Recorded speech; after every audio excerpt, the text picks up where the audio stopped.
श्रीरामचन्द्र कृपालु भज मन हरण भवभयदारुणं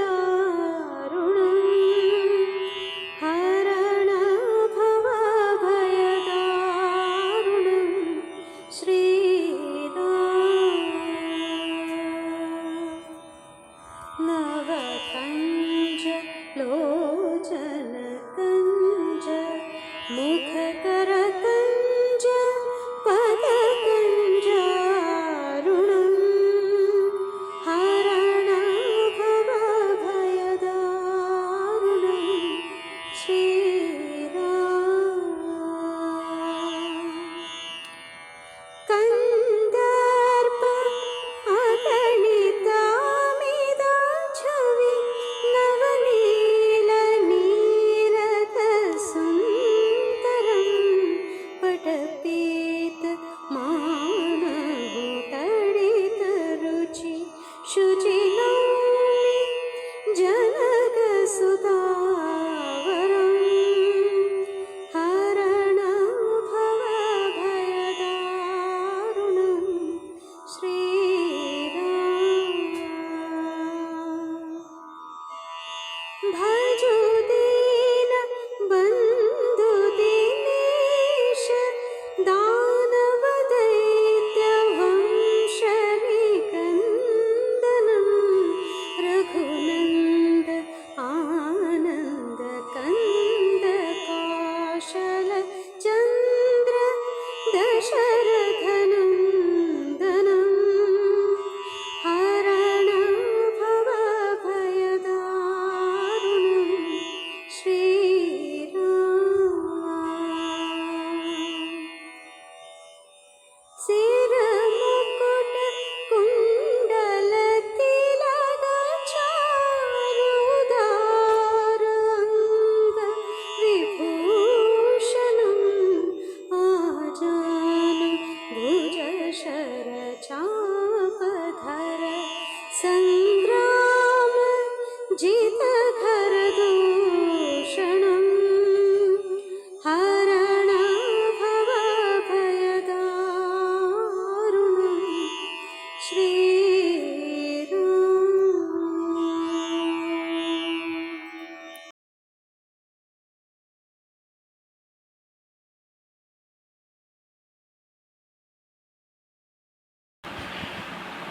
राम कथा में मेरी दृष्टि से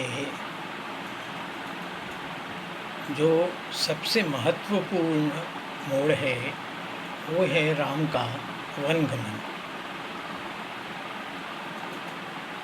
जब राम वन जा रहे हैं तो आप देखें कि अयोध्या के लोग,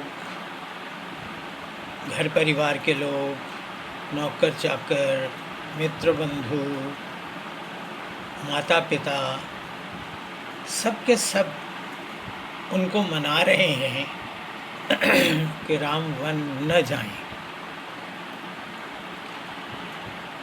पर सारी राम कथा में राम जब भी किसी समर्थ ऋषि से पूछते हैं कि ऋषिवर मैं कहाँ जाऊँ, तो एक भी ऋषि ऐसा नहीं है जो ये कहे कि राम तुम अयोध्या लौट जाओ। सब उनको आगे का मार्ग सुझाते रहते हैं और धीरे धीरे चलाते हुए दंडक वन से होते हुए उन्हें गोदावरी के तट पर ले आते हैं, जहाँ उस पार जनस्थान में शूर्पणखा रावण की एक बड़ी सेना को लेकर खरदूषण, त्रिशरा जैसे सेनापतियों के साथ स्कंधावार बनाए बैठी है। मेरे मन में ये बात आती है कि कहीं ऐसा तो नहीं है कि ऋषियों ने,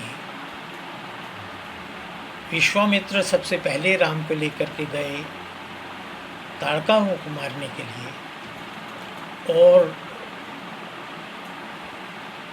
अगस्त्य ने उनको गोदावरी के तट पर पहुंचाया जहाँ से कि वास्तविक युद्ध एक प्रकार का आरंभ हो जाता है।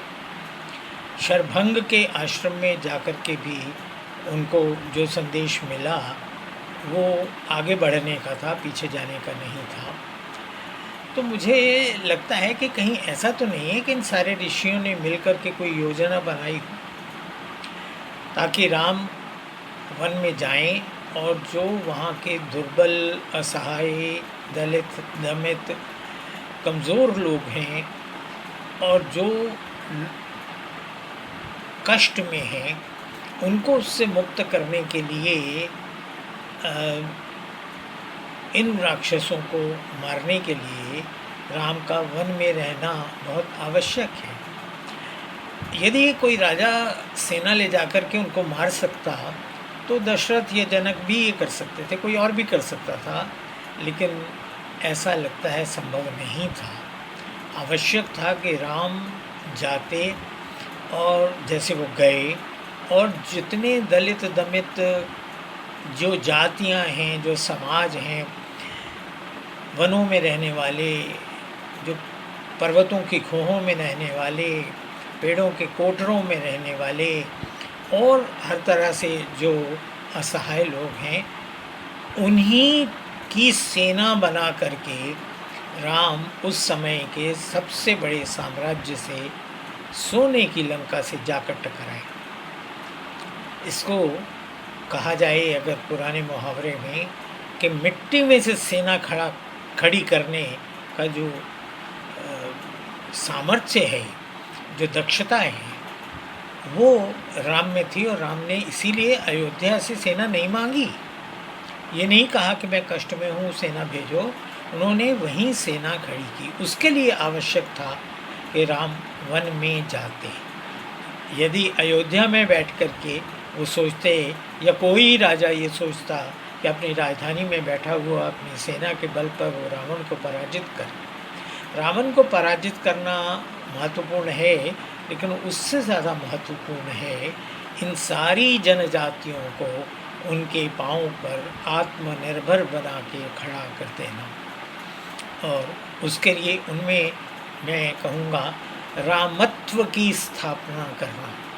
तो उसके लिए राम का वन जाना आवश्यक ही था।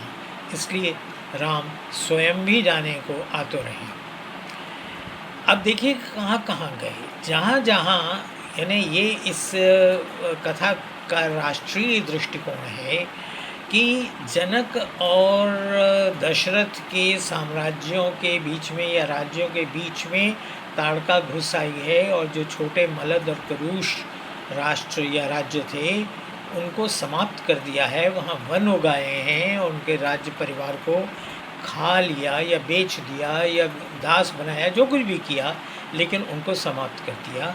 और इस देश को बीच से तोड़ने के लिए वहाँ पर उसकी सेना और सेना का स्कंधावार है। ये दशरथ कुछ नहीं कर पा रहे, उनको नहीं पता लग रहा, और जनक भी कुछ नहीं कर पा रहे।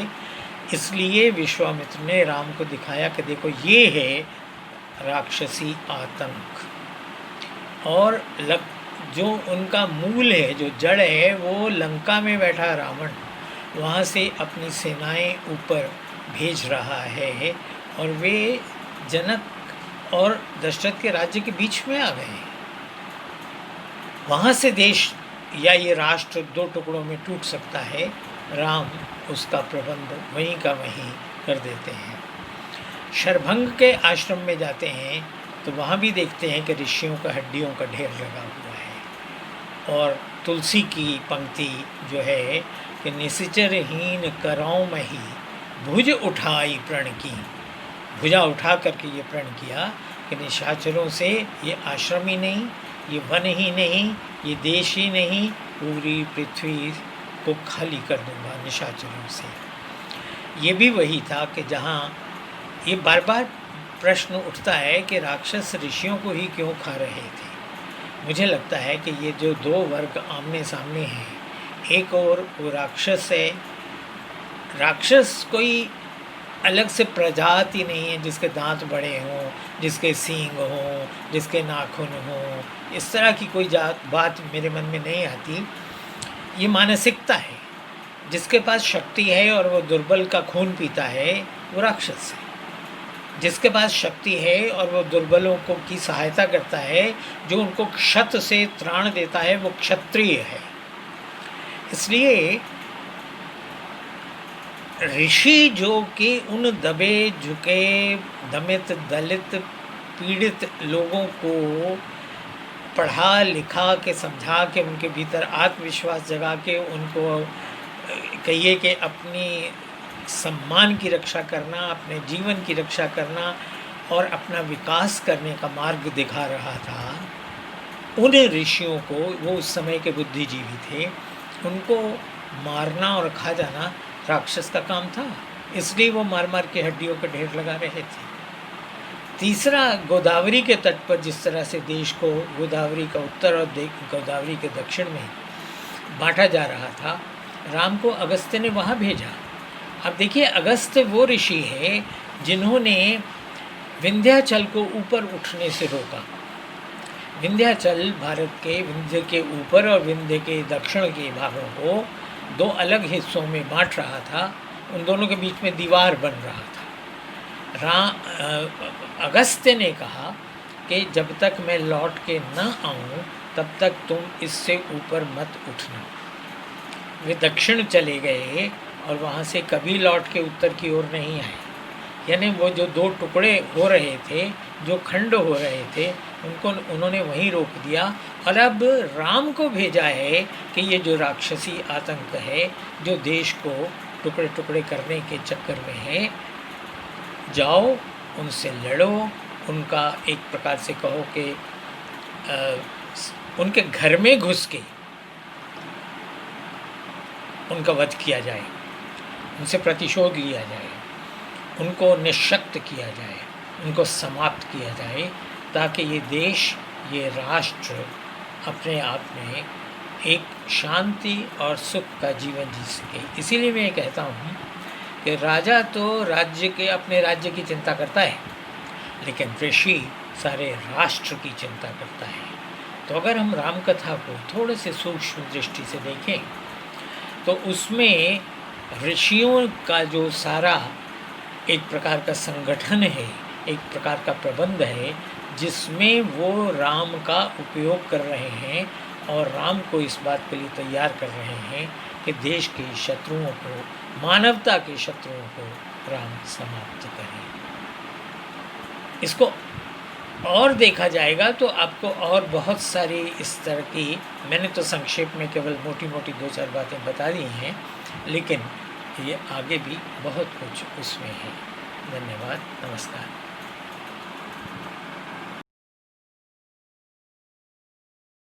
എല്ലാവർക്കും നമസ്കാരം. രാമായണ മാസത്തിൻ്റെ പര്യവസാന ഘട്ടമാണിത്. ഭാഷാസമന്വയവേദി ഒരു സവിശേഷമായ ചർച്ച അവതരിപ്പിക്കുകയാണ്, സംഘടിപ്പിക്കുകയാണ്. വ്യത്യസ്ത ഭാഷകളിൽ രാമായണങ്ങളുണ്ട്. ഈ രാമായണങ്ങളിൽ എല്ലാം തന്നെ വ്യത്യസ്ത തലത്തിലുള്ള കഥാപാത്രങ്ങളുണ്ട്, വ്യത്യസ്ത പ്രായത്തിലുള്ള കഥാപാത്രങ്ങളുണ്ട്. ഈ കഥാപാത്രങ്ങളിൽ നിന്ന് അനശ്വരരായിട്ടുള്ള കുറേ ആളുകളുണ്ട്. ഈ കഥാപാത്രങ്ങളുടെ മനോഗതി എന്തായിരുന്നു, ഈ കഥാപാത്രങ്ങളുടെ കർമ്മഗതി എന്തായിരുന്നു എന്നൊക്കെയുള്ള ഒരു തുറന്ന ചർച്ച വാസ്തവത്തിൽ ഈ ഘട്ടത്തിൽ സംഗതമാകും എന്ന് ഭാഷാസമന്വയവേദി ആലോചിക്കുകയാണ്. ആ വഴിക്കുള്ള ചില ചിന്തകൾ നമുക്ക് പങ്കുവെക്കാം. ഞാനിവിടെ ആമുഖമായി ചില കാര്യങ്ങൾ പറയുവാൻ വേണ്ടി മാത്രം ആഗ്രഹിക്കുന്നു. വാൽമീകി രാമായണത്തിൽ നിന്ന് പ്രേരണയും പ്രചോദനവും ഉൾക്കൊണ്ടുകൊണ്ടാണ് മറ്റു ഭാഷകളിലേക്ക് അനേകം തരത്തിലുള്ള രാമായണങ്ങളുടെ പ്രവാഹമുണ്ടായത്. എന്നാൽ വാൽമീകിക്ക് മുമ്പ് തന്നെയും വാമൊഴി പാരമ്പര്യത്തിലുള്ള രാമകഥ ഗ്രാമാന്തരങ്ങളിൽ പ്രചരിച്ചിരുന്നു. എന്നാൽ അതിനൊരു ചിട്ടയും അതിനൊരു ക്രമവും ഒക്കെ ഉണ്ടാക്കിയത് വാൽമീകിയാണെന്ന കാര്യത്തിൽ യാതൊരു സംശയവുമില്ല. ബുദ്ധനും മഹാവീരനും ശങ്കരാചാര്യരുമൊക്കെ ഭക്തിപ്രസ്ഥാനത്തിൻ്റെ അല്ലെങ്കിൽ മത ആധ്യാത്മിക സന്ദേശത്തിൻ്റെ പ്രചാരകന്മാരായിരുന്നു എന്ന കാര്യം നമുക്കറിയാം. എന്നാൽ സാഹിത്യത്തിൽ ഭക്തികാലം എന്ന് പറയുന്നത്, ഭക്തിപ്രസ്ഥാനം എന്ന് പറയുന്നത് 15-16 നൂറ്റാണ്ടുകളിലായിരുന്നു. ആ കാലഘട്ടത്തിൽ ഇന്ത്യയിലെ വ്യത്യസ്ത ഭാഷകളിൽ കുറേ രാമായണങ്ങൾ രചിക്കപ്പെടുകയുണ്ടായി. അതിൽ തുളസീദാസ്, മാധവ കാന്തളി, കമ്പാർ, കുമാരവ്യാസ, പമ്പ, പ്രകാശ് കുരിഗാമി, കൃതിവാസ്, എഴുത്തച്ഛൻ, രംഗനാഥ്, ബൽറാം ദാസ് എന്നിവർ ഉൾപ്പെടുന്നതായി നമുക്ക് ഇന്ന് മനസ്സിലാക്കുവാൻ വേണ്ടി സാധിക്കും. ഈ ഭാഷകളിൽ രചിക്കപ്പെട്ട രാമായണങ്ങളിൽ ഓരോന്നിലും ഓരോ തരത്തിലുള്ള കാഴ്ചപ്പാടാണുള്ളത്. അവിടുത്തെ ഭൂമിശാസ്ത്രം, അവിടുത്തെ ആചാരവിചാരങ്ങൾ എന്നൊക്കെ പറയുന്നത് വ്യത്യസ്തങ്ങളായി നിൽക്കുന്നതുകൊണ്ട് രാമായണ കഥ ഞങ്ങളുടെ പ്രദേശത്താണ് നടന്നത് എന്ന് അഭിമാനിക്കുന്നവർ കുറേ പേരുണ്ട്. രണ്ടുപേർ എല്ലാ രാമായണങ്ങളെയും കുറിച്ച് പഠനം നടത്തുവാൻ വേണ്ടി ശ്രമിച്ചിട്ടുണ്ട്. ഒന്ന് AK രാമാനുജവും ഒന്ന് ഫാദർ കാമിൽ ബുൽക്കയുമായിരുന്നു. ഇവരുടെ രാമായണ വിലയിരുത്തലിൽ നിന്ന് നമുക്ക് പുതിയ കാര്യങ്ങൾ പലതിലും മനസ്സിലാക്കുവാൻ വേണ്ടി സാധിക്കും. രാമായണം കഥാകേന്ദ്രിതമായിട്ടുള്ള കൃതി എന്നതിനേക്കാൾ ഏറെ ആദർശങ്ങളുടെയും മൂല്യങ്ങളുടെയും ഒരു വലിയ ഒരു ഭണ്ഡാരം എന്നുള്ള രീതിയിലാണ് ഇന്ന് വിലയിരുത്തപ്പെടേണ്ടത്. കഥാകേന്ദ്രിതം എന്നുള്ളത് മാത്രം പോയിക്കഴിഞ്ഞാൽ അതിൻ്റെ പ്രാധാന്യം നമുക്ക് മനസ്സിലാക്കുവാൻ വേണ്ടി സാധിക്കുകയില്ല. രാമായണത്തിലെ കഥാപാത്രങ്ങളിൽ അനുഗ്രഹം നേടിയവരുമുണ്ട്, ശപിക്കപ്പെട്ടവരുമുണ്ട്. അങ്ങനെയുള്ള ഈ കഥാപാത്രങ്ങളെ ഇന്ന് പുതിയ രീതിയിൽ അവതരിപ്പിക്കുന്ന ഒരു പ്രവണത ഇന്ന് വളർന്നു വരുന്നുണ്ട്. അതിൽ അഹല്യ, ശബരി, ശംഭൂകൻ എന്നീ കഥാപാത്രങ്ങൾ വാസ്തവത്തിൽ മാറ്റി അല്ലെങ്കിൽ അരികവൽക്കരിക്കപ്പെട്ടവരായിരുന്നു, പാർശ്വവൽക്കരിക്കപ്പെട്ടവരായിരുന്നു. അവരിൽ ഊന്നിക്കൊണ്ട് പോലും ഇന്ന് ചില കൃതികൾ വരുന്നുണ്ട്. പിന്നെ വ്യത്യസ്ത ഭാഷകളിൽ ചില പ്രകരണങ്ങൾ മാത്രം എടുത്തുകൊണ്ട് സ്വതന്ത്ര കൃതികൾ രചിക്കപ്പെടുന്നുണ്ട്. മൈഥിലി ശരൺ ഗുപ്തയുടെ സ്വാഗതം, നിരാലയുടെ രാം കി ശക്തി പൂജ, നരേഷ് മേഹത്തയുടെ സംശയ് കി രാത് എന്നിവ ഹിന്ദിയിൽ ഇങ്ങനെ രചിക്കപ്പെട്ടുള്ള കൃതികളാണ്. അതുകൂടാതെ നമുക്ക് കാണാൻ സാധിക്കുന്നത് നമ്മുടെ നരേന്ദ്ര കോഹ്ലി, മൃദുല സിൻഹ എന്നിവർ കഥാസാഹിത്യ രംഗത്ത്, നോവൽ സാഹിത്യ രംഗത്ത് പുതിയ രീതിയിലുള്ള ഒരു സമീപന രീതി അവലംബിച്ചിട്ടുണ്ട്. കന്നഡയിലെ കുവമ്പുവിൻ്റെ ശ്രീരാമായണ ദർശനം, അതുപോലെ തെലുങ്കിലെ രാമായണ കൽപ്പവൃക്ഷമോ എന്നീ മഹാകാവ്യങ്ങൾ രാമകഥയ്ക്ക് നൽകുന്ന പുതിയ ആഖ്യാനങ്ങളും വ്യാഖ്യാനങ്ങളുമാണ്. നമുക്ക് ഇന്ന് മലയാളത്തിലേക്ക് വരുമ്പോൾ കുമാരനാശാൻ്റെ ചിന്താവിഷ്ടയായ സീത ഇതിന് വലിയൊരു വീക്ഷണം വേറൊരു തലത്തിൽ നൽകുന്നുണ്ട്. ശ്രീകണ്ഠൻ നായരുടെ നാടകത്രയം അതിൽ വേറൊരു തരത്തിലുള്ള രീതി അവലംബിച്ച് കാണുന്നുണ്ട്. ഇങ്ങനെ വിഭിന്ന കഥാപാത്രങ്ങളുടെ മനോഗതിയും അവരുടെ ചരിത്ര വികാസവും ചരിത്ര ചിത്രണവും ഒക്കെ ഇന്ന് നമുക്ക് ഈ രാമായണങ്ങളിൽ കണ്ടെത്തുവാൻ വേണ്ടി സാധിക്കും. അപ്പോൾ നീണ്ട ഈ നിരയിലുള്ള ഈ കഥാപാത്രങ്ങളുടെ മനസ്സുകളിലേക്ക് നമുക്ക് ഒരു തീർത്ഥയാത്ര നടത്തുവാൻ സാധിക്കുന്ന ഒരു ചർച്ചയാണ് നമ്മൾ ഇവിടെ അവതരിപ്പിക്കുന്നത്. ഇതിൽ എഴുത്തുകാർ പങ്കെടുക്കുന്നുണ്ട്, വായനക്കാർ പങ്കെടുക്കുന്നുണ്ട്, നിരൂപകർ പങ്കെടുക്കുന്നുണ്ട്. അവർക്ക് വേണ്ടി ഞാൻ വഴിമാറി കൊടുക്കുന്നു. ഇത് സംഘടിപ്പിക്കുന്നതിന് നേതൃത്വം നൽകിയിട്ടുള്ള ഇതിൻ്റെ സംയോജകനായിട്ടുള്ള ശ്രീ രഘുനാഥിൻ്റെ പാടവത്തെ ഞാൻ വളരെയധികം പ്രശംസിക്കുന്നു. നന്ദി, നമസ്കാരം.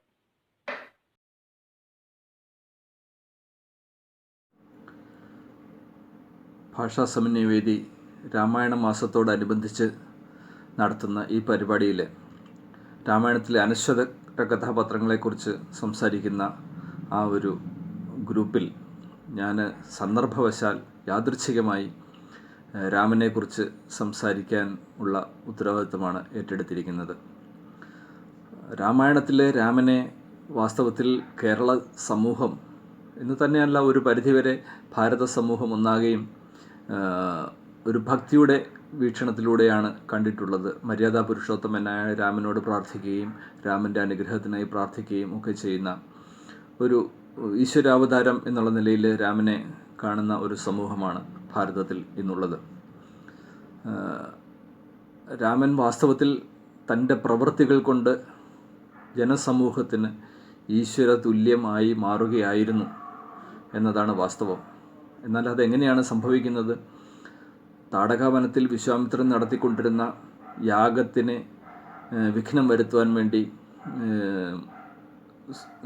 രാക്ഷസന്മാർ ആക്രമണം നടത്തുന്നുവെന്നും അതിൽ നിന്നും യാഗരക്ഷയ്ക്കായി രാമനെ അയച്ചു തരണമെന്ന് ദശരഥനോട് വിശ്വാമിത്രൻ അഭ്യർത്ഥിക്കുകയും ചെയ്യുന്നതിൻ്റെ ഫലമായിട്ടാണ് രാമനും ലക്ഷ്മണനും കൂടെ രാക്ഷസന്മാരോട് പോരാടാൻ പുറപ്പെടുന്നത്.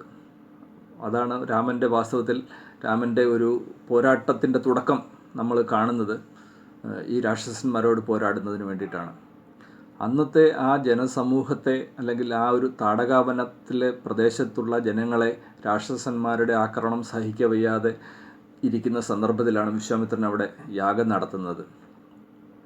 ഋഷിമാരുടെ യാഗത്തെ എവിടെയും വിഘ്നം വരുത്തുക, എവിടെയും തടസ്സപ്പെടുത്തുക, ഋഷിമാരെ ഉപദ്രവിക്കുക എന്നുള്ളതായിരുന്നു രാക്ഷസന്മാരുടെ അന്നത്തെ രീതി. ഋഷിമാരെ എന്തിന് രാക്ഷസന്മാർ ഉപദ്രവിക്കണം? കാരണം ഋഷിമാർ ജനങ്ങൾക്ക് വേണ്ടി ജനങ്ങളെ സംഘടിപ്പിക്കുകയോ ജനങ്ങൾക്ക് അറിവ് പകർന്നു കൊടുക്കുകയോ ഒക്കെ ചെയ്തിരുന്ന ഒരു സമൂഹമാണ് എന്ന് വേണം വിചാരിക്കാൻ. അങ്ങനെയുള്ള ഋഷിമാരുടെ ഇത്തരം ജനോപകാരപ്രദങ്ങളായ പരിപാടികളെ തടസ്സപ്പെടുത്തുക എന്നുള്ളതായിരുന്നിരിക്കണം ഈ രാക്ഷസന്മാർ ലക്ഷ്യമിട്ടിരുന്നത്. അതിനെ നേരിടാനാണ് രാമനെ വിളിച്ചുകൊണ്ട് പോകുന്നത്. രാമൻ അങ്ങനെ വാസ്തവത്തിൽ തൻ്റെ യുദ്ധ കൗശലം ഉപയോഗിച്ച് ഒരു ജനസമൂഹത്തെ രാക്ഷസന്മാരുടെ ആക്രമണത്തിൽ നിന്നും രക്ഷിക്കുന്ന ഒരു വ്യക്തിത്വമാണ് അവിടെ ഉള്ളത്. പിന്നീട് അഹല്യാമോക്ഷത്തിൻ്റെ കഥ വരുന്നു. അഹല്യാമോക്ഷത്തിൻ്റെ കഥയിലും അഹല്യ ഉപേക്ഷിക്കപ്പെട്ട് ശിലാതുല്യം അവിടെ വനത്തിൽ കഴിഞ്ഞിരുന്ന ഒരു സ്ത്രീയാണ്. വാസ്തവത്തിൽ അങ്ങനെയുള്ള ഒരു സ്ത്രീയെ രാമൻ രാജകുമാരൻ ചെന്ന് കണ്ടു, കാൽ തൊട്ട് വണങ്ങി എന്ന് വന്നപ്പോൾ അവരുടെ ഭ്രഷ്ട് ഇല്ലാതെയാവുകയായിരുന്നു വാസ്തവത്തിൽ സംഭവിച്ചത്. ഒരു പുരുഷാധിപത്യ സമൂഹത്തിൽ ഉപേക്ഷിക്കപ്പെട്ടു പോയ, സ്വന്തം തെറ്റുകൊണ്ടല്ലാതെ ഉപേക്ഷിക്കപ്പെട്ടു പോയ ഒരു സ്ത്രീയെ സമൂഹത്തിൻ്റെ അംഗീകാരം നേടിക്കൊടുക്കുകയാണ് രാമൻ ചെയ്യുന്നത്. പിന്നീട് രാമൻ സീതയെ വിവാഹം കഴിക്കുന്നു. അതും ഒരു വിപ്ലവകരമായ ചുവടുവെപ്പാണ് എന്ന് വേണം പറയാൻ. കാരണം സീത അജ്ഞാതകുലത്തിൽ പിറന്നവളാണ്. ജാതീയമായ വേർതിരിവ് സമൂഹത്തിൽ അന്ന് ഉണ്ടായിരുന്നെങ്കിൽ തീർച്ചയായും അത് ഇതോടുകൂടി ഇല്ലാതാകും. കാരണം ക്ഷത്രിയനായ രാജകുമാരൻ ഏത് കുലത്തിൽ പിറന്നു എന്നറിയാത്ത ഒരു അനാഥ യുവതിയെയാണ് വിവാഹം കഴിക്കുന്നത് എന്ന് വേണം പറയാൻ. കൊട്ടാരത്തിൽ വളർന്നുവെങ്കിൽ പോലും വയലിൽ നിന്ന് കിട്ടിയതാണ്, അജ്ഞാതകുലത്തിൽ പിറന്നവളാണ് എന്നുള്ളത് വിഖ്യാതമായിരുന്നു. അങ്ങനെയുള്ള ഒരു യുവതിയെ വിവാഹം കഴിക്കാൻ രാജകുമാരൻ തയ്യാറാവുക എന്ന് പറയുമ്പോൾ ജാതീയമായ വേർതിരിവുകളെ വെല്ലുവിളിക്കാൻ രാജകുമാരൻ തന്നെ തയ്യാറാകുന്നു എന്നുള്ളതല്ലേ അവിടെ പ്രതിഫലിക്കുന്നത്. പിന്നീട് യാദൃച്ഛികമായി രാമന് വനവാസത്തിന് പോകേണ്ടി വരുന്നു. അത് കൊട്ടാരത്തിലെയോ അല്ലെങ്കിൽ റാണിമാർ തമ്മിലുള്ള പ്രശ്നങ്ങളോ രാജാവും റാണിമാരും തമ്മിലുള്ള പ്രശ്നങ്ങളോ ഒക്കെ ആയിരുന്നിരിക്കും അതിൻ്റെ പിന്നിലുള്ളത്. അത് കഥ വേറെ. പക്ഷേ വനത്തിലേക്ക് പോകാൻ രാമൻ ഉത്സാഹിക്കുന്നത് എന്തുകൊണ്ടാണ്? കാരണം വനപ്രദേശം മുഴുവൻ അല്ലെങ്കിൽ ഈ ഭൂഭാഗം, ദക്ഷിണ ഭൂഭാഗം മുഴുവൻ രാക്ഷസന്മാരുടെ ആക്രമണത്താൽ കഷ്ടപ്പെടുന്നു എന്നുള്ള അറിവാണ് രാമനെ അങ്ങനെ ഒരു പോരാട്ടത്തിന് അല്ലെങ്കിൽ വനവാസത്തിന് പുറപ്പെടുവിക്കുന്നത്. അല്ലെങ്കിൽ പോരാട്ടത്തിന് തയ്യാറെടുത്തുകൊണ്ടാണ് രാമൻ ഇതിന് പുറപ്പെടുന്നത് എന്ന് വേണം വിചാരിക്കാൻ. കാരണം രാമൻ അയോധ്യയുടെ അടുത്തെങ്ങുമുള്ള വനത്തിൽ താമസിക്കാനല്ല പുറപ്പെട്ടത്, അല്ലെങ്കിൽ ഹിമാലയ സാനുക്കളിൽ വനവാസം അനുഷ്ഠിക്കാനല്ല പുറപ്പെട്ടത്. രാക്ഷസന്മാരുടെ ഭീഷണിയുള്ള പ്രദേശങ്ങളിലേക്ക് രാമൻ പോവുകയും അവിടുത്തെ ജനങ്ങളെ സംഘടിപ്പിച്ച് രാക്ഷസന്മാർക്കെതിരെ പോരാടാൻ ശക്തരാക്കുകയുമാണ് ചെയ്യുന്നത്. ജനങ്ങളാണ് രാമൻ്റെ സൈന്യം. ജനസൈന്യത്തെയാണ് രാമൻ വാർത്തെടുക്കുന്നത്. ജനങ്ങളിൽ രാമത്വം സന്നിവേശിപ്പിക്കുകയായിരുന്നു എന്നാണ് നരേന്ദ്ര കോഹ്ലി സാർ അതിന് പറയുക. അദ്ദേഹമാണ് ശരിക്കും രാമകഥയെ ഈ വിധത്തിൽ ഇന്നത്തെ കാലാനുസൃതമായി രാമകഥയെ വ്യാഖ്യാനിച്ച് ഒരു രാമോപാഖ്യാനം എന്ന് പറയാം അദ്ദേഹത്തിൻ്റെ അഭ്യുദയം എന്ന നോവൽ. അദ്ദേഹം അതിലങ്ങനെയാണ് രാമനെ അവതരിപ്പിക്കുന്നത്. രാമൻ ജനങ്ങളെ സംഘടിപ്പിച്ച് ഭീകരവാദം എന്ന് പറയാവുന്ന രാക്ഷസീയതയ്ക്കെതിരെ പോരാടുന്ന വ്യക്തിത്വമാണ്. ജനങ്ങളിലേക്ക് രാമത്വം സന്നിവേശിപ്പിക്കുകയാണ് ചെയ്യുന്നത്. അങ്ങനെയാണ് രാമൻ ജനസ്ഥാനത്തിലെത്തുന്നതും അവിടെയുള്ള ഭീകരന്മാരെ അല്ലെങ്കിൽ രാക്ഷസന്മാരെ എല്ലാം കൊല്ലുന്നതും പിന്നീട് അവിടെ നിന്നും ആക്രമണം മുന്നോട്ട് പോകാൻ രാമൻ ബാധ്യസ്ഥനാകുന്നു എന്ന് വേണമെങ്കിൽ പറയാം. രാവണൻ രാമനെ അവിടെ ചെന്ന് പോരാടുന്നതിന് പകരം രാമൻ്റെ പോരാട്ടം ലങ്കയിലേക്ക് വരട്ടെ, എൻ്റെ സ്ഥലത്തേക്ക് വരട്ടെ, സ്വന്തം നിലപാട് തറയിൽ നിന്നുകൊണ്ട് പോരാടുന്നതാണ് വിജയത്തിന് സാധ്യത എന്ന് രാവണന് തന്നെ തോന്നിയിട്ടുണ്ടാവണം. കാരണം ഇവിടെ ജനസമൂഹം മുഴുവൻ, ജനങ്ങളിൽ മുഴുവൻ രാമത്വം എത്തിയിരിക്കുകയാണ്. ജനങ്ങൾ മുഴുവൻ രാമനു വേണ്ടി യുദ്ധം ചെയ്യാനും രാമനോടൊപ്പം യുദ്ധം ചെയ്യാനും തയ്യാറായി കഴിഞ്ഞു. ജനങ്ങളിൽ രാമത്വം എത്തി. ജനങ്ങൾ പോരാടാൻ തയ്യാറാണ്. അവിടെ വന്ന് പോരാടുന്നത് ശരിയല്ല, തൻ്റെ വിജയത്തിന് അത് ഉതകില്ല എന്ന് രാവണന് തോന്നിയിട്ടുണ്ടാവണം. രാവണൻ ലങ്കയിലേക്ക് സീതയെ തട്ടിക്കൊണ്ടുപോയി രാമൻ കഴിയുമെങ്കിൽ ഇങ്ങ് വരട്ടെ, അങ്ങനെ ഒന്നും ചെല്ലുമെന്ന് വിചാരിച്ചില്ല. പക്ഷേ രാമൻ പിന്നീട് വന്ന് ദക്ഷിണത്തിലുള്ള ജനസമൂഹത്തെ സംഘടിപ്പിച്ചുകൂടെ ആദിമ വിഭാഗം എന്ന് പറയാവുന്ന വാനരന്മാർ എന്ന ജനസമൂഹത്തെ പല്ലും നഖവും കൊണ്ട് ഗദയും ഒക്കെ കൊണ്ട് മാത്രം പോരാടാൻ പഠിച്ചിട്ടുള്ള ഒരു ജനസമൂഹത്തെ പോരാടാൻ പഠിപ്പിച്ച് അവരെ സംഘടിപ്പിച്ച് ലങ്കയിലേക്ക് പോരാട്ടത്തിന് പുറപ്പെടുകയാണ് ചെയ്യുക. വാസ്തവത്തിൽ രാമൻ്റെ ജനസൈന്യം രാവണനെ പോരാടുന്നു, ഭീകരതയ്ക്കെതിരെ പോരാടുന്നു, ഭീകരതയ്ക്കെതിരെയുള്ള പോരാട്ടത്തിൽ വിജയിക്കുന്നു. അങ്ങനെ ശരിക്കും ഒരു വില്ലാളി വീരനായ വീരരാമനെയാണ് നമ്മൾ രാമായണത്തിൽ ഇന്നത്തെ കാലഘട്ടത്തിൽ കാണേണ്ടത്. കാരണം രാമൻ ഒരിക്കലും വിഷ്ണുവിൻ്റെ അവതാരം ദൈവമായി അവതരിക്കുകയായിരുന്നില്ല. സാധാരണ മനുഷ്യനായി ജീവിച്ച് സാധാരണ മനുഷ്യനായി വളർന്ന് സാധാരണ മനുഷ്യരെ പോലെ യുദ്ധാഭ്യാസം പഠിച്ച് പോരാടാൻ ജനങ്ങളെ സംഘടിപ്പിച്ച് അങ്ങനെ പോരാടി ഒരു യുദ്ധം ജയിക്കുന്ന രാമനാണ് ശരിക്കും രാമായണത്തിലുള്ളത്. അദ്ദേഹത്തെ ജനങ്ങൾ അവതാരമായി കാണുകയായിരുന്നു. ഇത്രയും എല്ലാം തങ്ങളെ സംഘടിപ്പിക്കാനും തങ്ങൾക്ക് പീഡിതരായിരുന്ന തങ്ങൾക്ക് ഒരു രക്ഷാമാർഗമായി വന്നു ചേർന്ന വ്യക്തിത്വത്തെ അവർ അവതാരമായി കണ്ടുപോയതിൽ അത്ഭുതപ്പെടാനില്ല. അത് ശരി തന്നെ. പക്ഷേ വാസ്തവത്തിൽ അവരെ കൂടെ രാമനാക്കി മാറ്റുകയാണ് രാമൻ ചെയ്തത്. രാമനെപ്പോലെ പോരാടാൻ അവരെ പഠിപ്പിക്കുകയാണ് ചെയ്തത്. അങ്ങനെ ശരിക്കും ഭീകരതയ്ക്ക്, അക്രമത്തിന്, അനീതിക്ക്, അധർമ്മത്തിന്, അന്യായത്തിന് എതിരെ ജനസമൂഹത്തിനോടുള്ള ഉദ്ബോധനമാണ് രാമകഥ. ജനങ്ങൾ രാമനോട് പ്രാർത്ഥിക്കുകയല്ല വേണ്ടത്, രാമനെ കണ്ട് പഠിക്കുകയാണ് വേണ്ടത്. ഇങ്ങനെയാണ് അനീതിക്കെതിരെ പോരാടേണ്ടത്. അനീതിക്കെതിരെ പോരാടണമെങ്കിൽ ജനങ്ങളെ കർമ്മോത്സുകരാക്കണം. അകർമ്മണ്യതയിൽ നിന്നും ജനങ്ങളെ വിടുവിക്കണം. അകർമ്മണ്യത ഉപേക്ഷിച്ച് കർമ്മോത്സുകരായി അനീതിക്കെതിരെ ശബ്ദമുയർത്താൻ ജനങ്ങൾക്ക് സാധിക്കണം. ആ ഒരു ആഹ്വാനമാണ് രാമൻ എന്ന വ്യക്തിത്വത്തിലൂടെ വാസ്തവത്തിൽ നമ്മുടെ മുന്നിൽ അവതരിപ്പിക്കപ്പെടുന്നത്. ഭക്തി നല്ലത് തന്നെ, പക്ഷേ രാമൻ്റെ ഈ ഒരു വശം കൂടെ രാമായണം വായിക്കുന്നവർ കാണുകയും അറിയുകയും ചെയ്യേണ്ടതാണ് എൻ്റെ അഭിപ്രായം.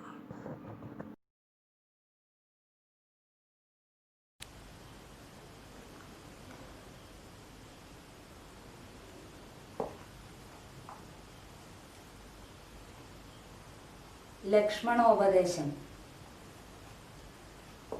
വത്സ സൗമിത്രേ കുമാരനീ കേൾക്കണം, മത്സരാദ്യം വെടിഞ്ഞെന്നുടെ വാക്കുകൾ.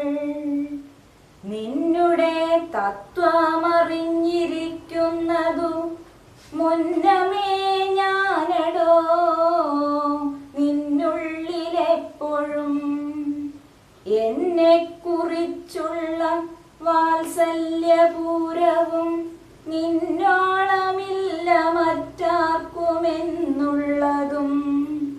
നിന്നാലസാധ്യമായില്ലൊരു കർമ്മവും നിർണയമെങ്കിലും ഒന്നിതു കേൾക്ക നീ.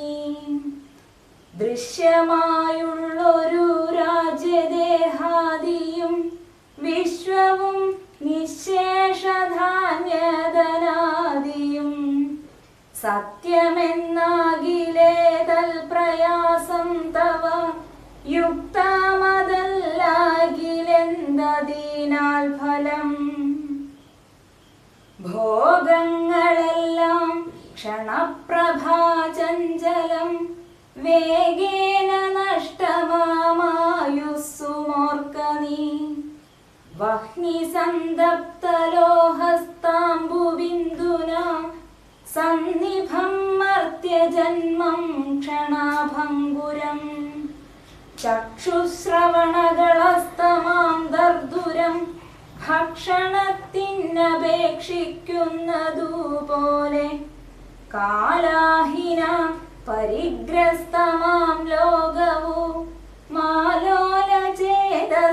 ഭോഗങ്ങൾ തേടുന്നു. പുത്രമിത്രാർത്ഥകളത്രാദിസംഗമ മെത്രയുമൽപകാലസ്ഥിതമോർക്ക നീ. പാന്ധർ പെരുവഴിയമ്പലം തന്നിലെ താന്തരായി കൂടി വിയോഗം വരും പോലെ നദ്യാമൊഴുകുന്ന കാഷ്ടങ്ങൾ പോലെയും എത്രയും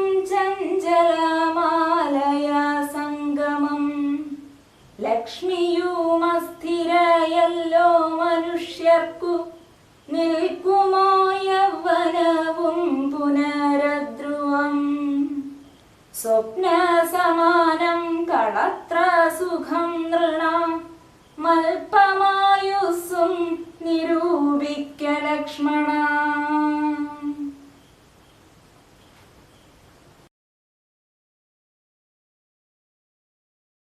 ഭാഷാ സമന്വയവേദിയുടെ എല്ലാ സുഹൃത്തുക്കൾക്കും നമസ്കാരം.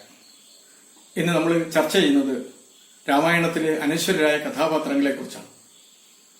രാമായണ കഥ എല്ലാവരുടെയും മനസ്സിലുള്ളതാണ്. അതുകൊണ്ട് എല്ലാവർക്കും അഭിപ്രായം പറയാനുള്ള അവസരവും നമ്മൾ ഒരുക്കുന്നുണ്ട്. ഒരു സംയോജകൻ എന്ന നിലയിൽ ഇതിൽ സഹകരിച്ച എല്ലാവരോടും ആദ്യം തന്നെ ഞാൻ നന്ദി രേഖപ്പെടുത്തട്ടെ. ഞാനിവിടെ സംസാരിക്കാൻ ഉദ്ദേശിക്കുന്നത് ലക്ഷ്മണനെ കുറിച്ചാണ്. വളരെ കുറഞ്ഞ കഥാസന്ദർഭത്തെ ആസ്പദമാക്കി ലക്ഷ്മണനെ കുറിച്ച് പറയാം എന്ന് വിചാരിക്കുന്നു. വളരെ പ്രധാനപ്പെട്ട ഒരു കഥാസന്ദർഭമായിട്ട് രാമായണത്തിൽ അനശ്വരമായി നിൽക്കുന്നത് രാമൻ ലക്ഷ്മണൻ നൽകുന്ന ലക്ഷ്മണോപദേശത്തിൽ ആ സന്ദർഭമാണ്. ലക്ഷ്മണോപദേശത്തിന് സമാനമായിട്ട് ഇതിഹാസങ്ങളിൽ ഒരേ ഒരു ഉപദേശം മാത്രമേ ഉള്ളൂ. അത് ശ്രീകൃഷ്ണൻ അർജുനന് നൽകുന്ന ഉപദേശം മാത്രമാണ്. യഥാർത്ഥത്തിൽ ഓരോ മനുഷ്യനും നൽകുന്ന ഉപദേശം തന്നെയാണ് ലക്ഷ്മണൻ നൽകുന്ന ഉപദേശവും. അത് തന്നെയാണല്ലോ ഇതിഹാസ കഥാപാത്രങ്ങളിലൂടെ മനുഷ്യന്റെ നന്മയെ അവനെ ഉത്തേജിപ്പിക്കാനാണല്ലോ. അപ്പൊ ലക്ഷ്മണൻ ആ സന്ദർഭത്തിൽ വളരെ കോപാക്രാന്തനായി പട്ടാഭിഷേകം മുടങ്ങുന്ന സന്ദർഭത്തിൽ തന്റെ ജ്യേഷ്ഠനോടുള്ള സ്നേഹത്താൽ ആ സന്ദർഭത്തിൽ ലക്ഷ്മണന്റെ ആ അവസ്ഥയെ രാമൻ വളരെ സമചിത്തതയോടാണ് സ്വീകരിക്കുന്നത്.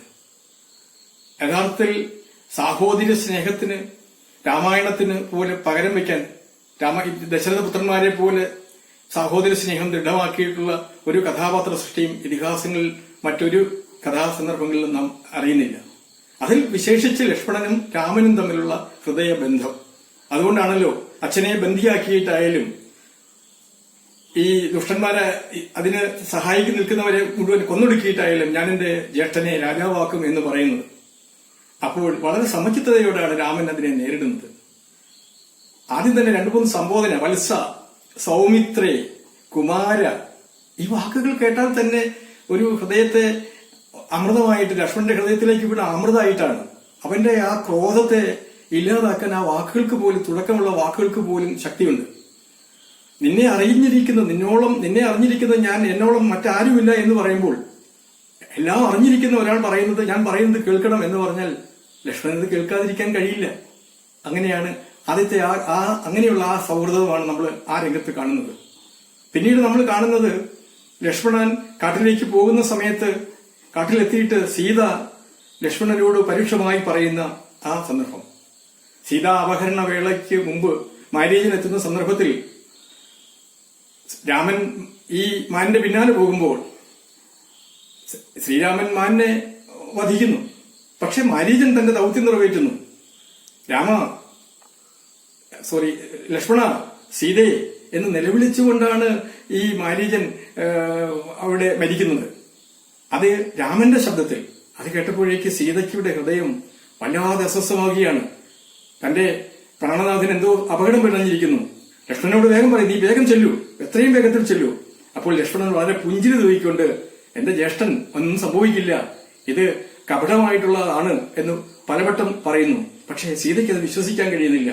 അവൾ വളരെ ക്രൂരയായിട്ട്, കോപിഷ്ഠയായിട്ട് ഉപയോഗിക്കുന്ന വാക്കുകൾ വളരെ ക്രൂര, ദുഷ്ട, കുലദ്രോഹി എന്നൊക്കെ ആക്ഷേപിച്ചുകൊണ്ടാണ് ലക്ഷ്മണനെ ഫത്സിക്കുന്നത്.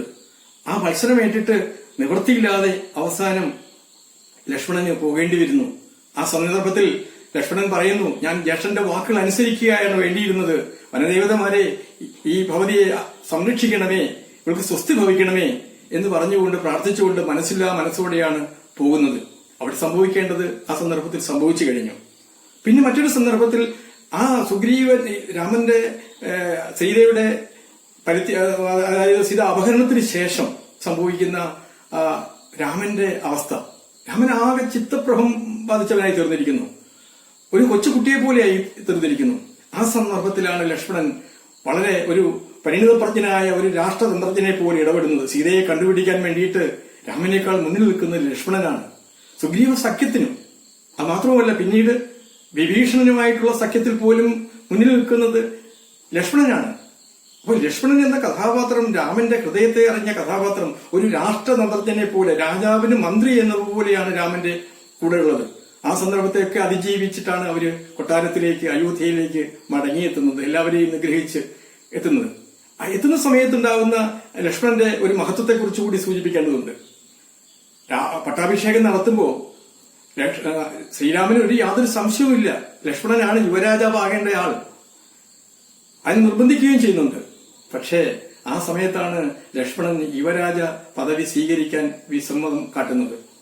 ഒരു അധികാരത്തിനും അദ്ദേഹം കൂട്ടുനിൽക്കുന്നില്ല. വളരെ സൗമനസ്യത്തോടു കൂടിയാണ് ത്യജിക്കാനുള്ളതിനെ, ഒരു ത്യജിക്കാനുള്ള അദ്ദേഹത്തിന്റെ ആ ഒരു മനോഭാവമാണ് നമ്മളവിടെ കാണുന്നത്. പിന്നീട് മൂന്നാമത്തെ മറ്റൊരു ഘട്ടം സീതയുടെ പരിത്യാഗ ഘട്ടം.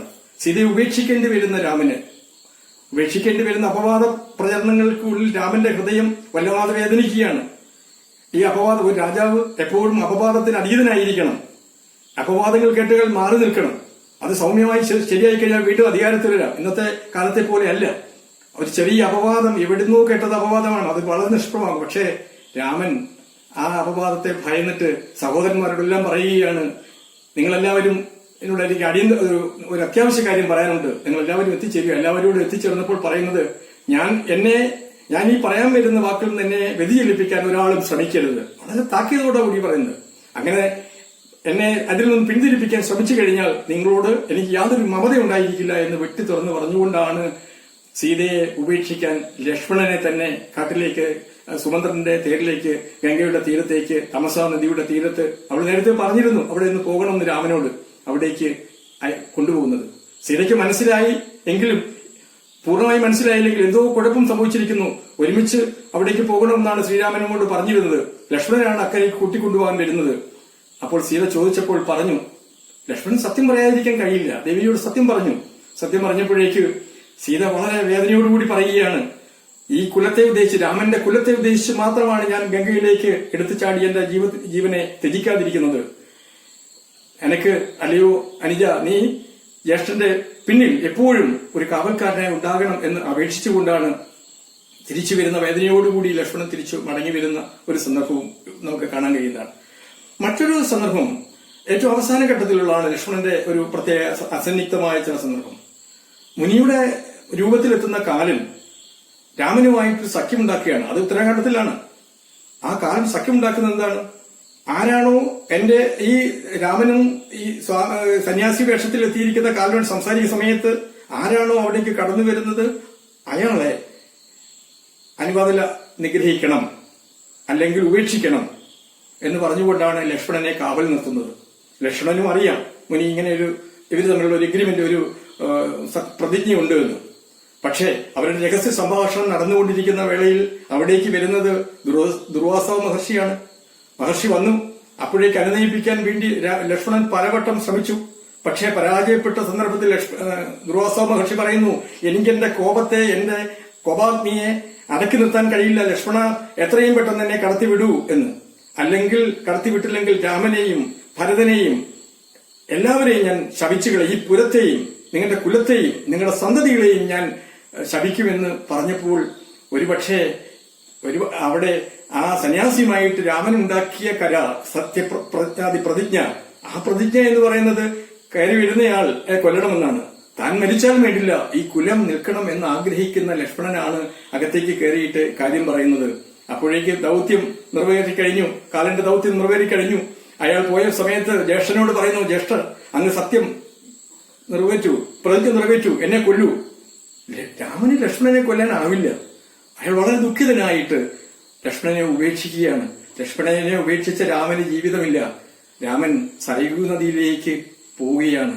ലക്ഷ്മണനും അതുപോലെ തന്നെ സന്തോഷത്തോടു കൂടിയിട്ടാണ് ആ സരയുവിലേക്ക് പോകുന്നത്. ഇങ്ങനെ സൗഹൃദത്തിന്റെ, സ്നേഹത്തിന്റെ പരിപക്വമാറുന്ന വളരെ വിശിഷ്ടമായ സാഹോദര്യത്തിന്റെ മഹനീയ ഉദാഹരണമായി നിൽക്കുന്ന കഥാപാത്രങ്ങൾ. അതിൽ ലക്ഷ്മണനും രാമനും തമ്മിലുള്ള ബന്ധം ലോക സാഹിത്യത്തിൽ തന്നെ വിരളമാണ്. എല്ലാവർക്കും നമസ്കാരം.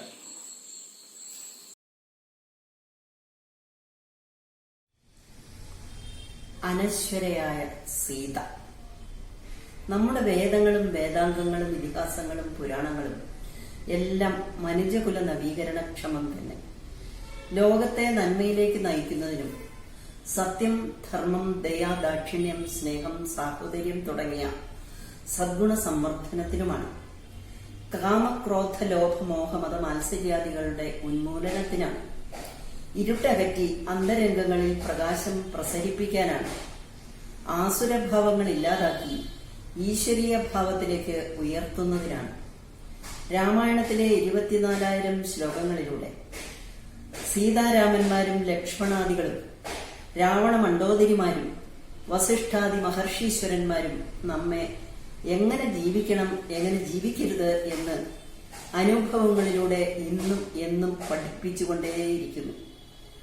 സീത സഹന പുഷ്പം അഥവാ ക്ഷമയുടെ ദേവത, പാതിവൃത്യത്തിന്റെ അഥവാ ചാരിത്രത്തിന്റെ അനുത്തമ മാതൃക, സൗശീല്യാദി ഗുണഗണങ്ങളിൽ അഗ്രഗാമി, ജ്ഞാനവിജ്ഞാന പ്രഭാവത്താൽ ബുദ്ധി ഉറച്ചവൾ, ഉത്തമ സ്ത്രീത്വത്തിന്റെ പ്രതിരൂപം, ഭാരത സംസ്കാര പൈതൃകം കാത്തുസൂക്ഷിച്ചവൾ. ഇങ്ങനെ സർവജന സമാരാധ്യായ സീത അനശ്വരത കൈവരിച്ചതിൽ അത്ഭുതമില്ല.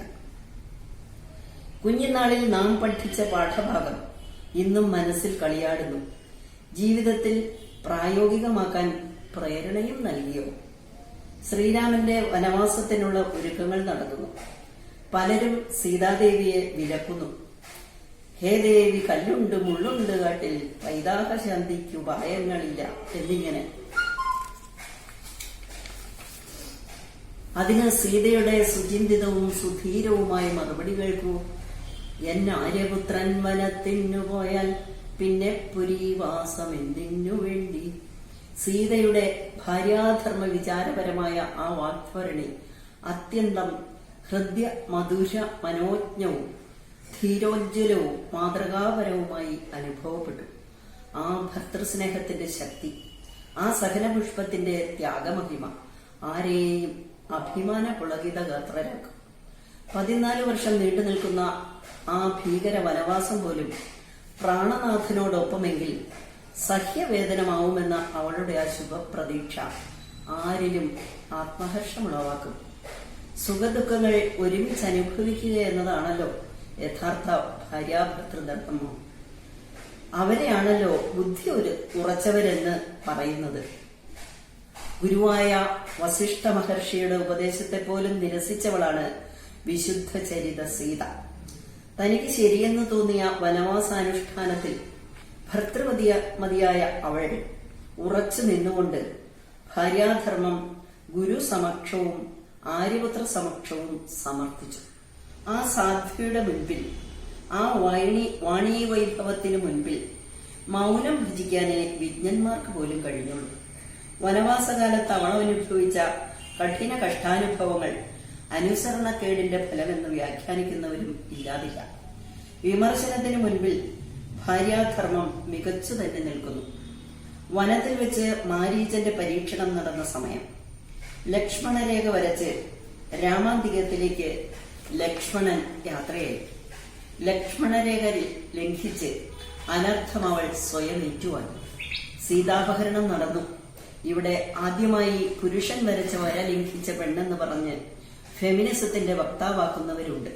അതല്ല, ഭർത്താവിന്റെ ദീനവിലാപം കേൾക്കെ ലക്ഷ്മണനോട് രാമനെ രക്ഷിക്കൂ എന്ന് പറഞ്ഞ് വിലപിച്ച സീതയെ അതിപ്രേമമയിയായ ഭാര്യ അല്ലേ എന്നും വ്യാഖ്യാനിക്കാം.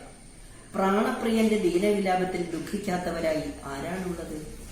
രാവണാപഹരണ സമയത്ത് അടയാളം ആവട്ടെ എന്ന് കരുതി ഊരിയെറിഞ്ഞ ആഭരണങ്ങളെടുത്ത് സീതയുടേതോ എന്നോർത്ത് വിലപിച്ച രാമനോട് നാഹം ജാനാമി കേയൂരേ നാഹം ജാനാമി കുണ്ടലേ നൂപുരേ ത്വഭിജാനാമി നിത്യം പാദാഭിവന്ദന.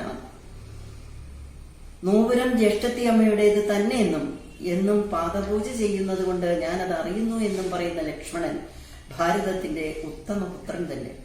ഇത്രമാത്രം ചാരിത്ര്യവാനും സവിശീല്യാദി ഗുണഗണങ്ങളാൽ പ്രശോഭിതനുമായ അനിയനെ സീതാദേവി സംശയിക്കുന്നു. എന്റെ ശരീരത്തിലുള്ള കാമം കൊണ്ടാണെങ്കിൽ അതൊരിക്കലും നടക്കില്ലെന്ന് പറഞ്ഞ് ക്രൂരവാക്ഷരങ്ങൾ വിക്ഷേപിക്കുന്ന സീത അനുവാചകരിൽ അനൽപമായ ദുഃഖമുളവാക്കിയതൊഴിച്ചാൽ മറ്റൊരിടത്തും അവൾക്കൊരൽപ്പം പോലും പിഴവ് സംഭവിക്കുന്നില്ല. കാളിദാസൻ പറഞ്ഞതുപോലെ ഗുണസന്നിപാതയെ നിമഞ്ജതിന്തോ കിരണേഷ്യുവാങ്ക, ഗുണഗണങ്ങളിൽ ഒരു ദോഷം മുങ്ങിപ്പോകുമല്ലോ. എന്നാൽ രാമനെ പലപ്പോഴും സീത ചാരിത്രം കൊണ്ട് ഗുണഗണങ്ങൾ കൊണ്ട് പിന്നിലാക്കിയതായി കാണാം. രാമന് സീതാരാമൻ എന്ന പേരന്വർത്ഥമാക്കിയവളാണ് അവൾ. രാമന്റെ ഒപ്പമല്ല, മുന്നിലാണ് അവൾ സഞ്ചരിച്ചത്. ശ്രീരാമന്റെ പിറകെയല്ല, മറിച്ച് മുൻ നടന്ന് മുൻപിലെ കല്ലുകളും മുള്ളുകളും മുഴുവൻ അകറ്റി അയനം സുഗമമാക്കിയവൾ തന്നെ. കുട്ടികൃഷ്ണമാരാർ സീതയുടെ പാതിവൃത്യം ലോകോത്തരമാണെന്ന് സമർത്ഥിക്കുമ്പോഴും രാമന്റെ ഏകപത്നി വ്രതത്തിൽ ശങ്കയുള്ളവനാണ്.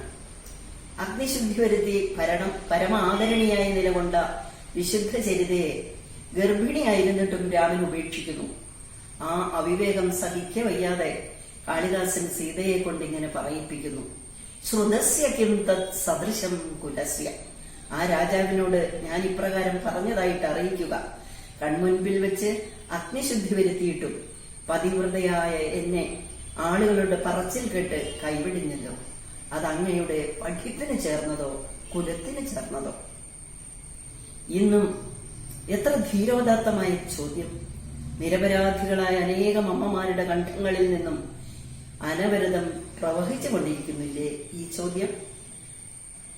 വീണ്ടും അവൾ മാതാക്കളോട് ഉണർത്തിക്കാൻ പറയുന്നു: ശുശ്രൂജനം സർവമനുക്രമേണ വിജ്ഞാപയ പ്രാപിതമ പ്രണാമ. അമ്മമാരെ യഥാക്രമം പ്രണമിച്ച് അറിയിക്കുക: എന്നിലിരിക്കുന്ന നിങ്ങളുടെ മകന്റെ സന്തതി ബീജത്തെ മനസ്സിൽ ഓർമ്മിക്കണേ എന്ന്. മാതാക്കളെ, ചാരിത്ര്യവതിയും നിഷ്കളങ്കയുമായ എന്റെ ഉദരത്തിൽ വളരുന്ന കുഞ്ഞിനെ അനാഥമാക്കരുതേ എന്നും കൂടി മനസ്സിലുണ്ടാവണമേ.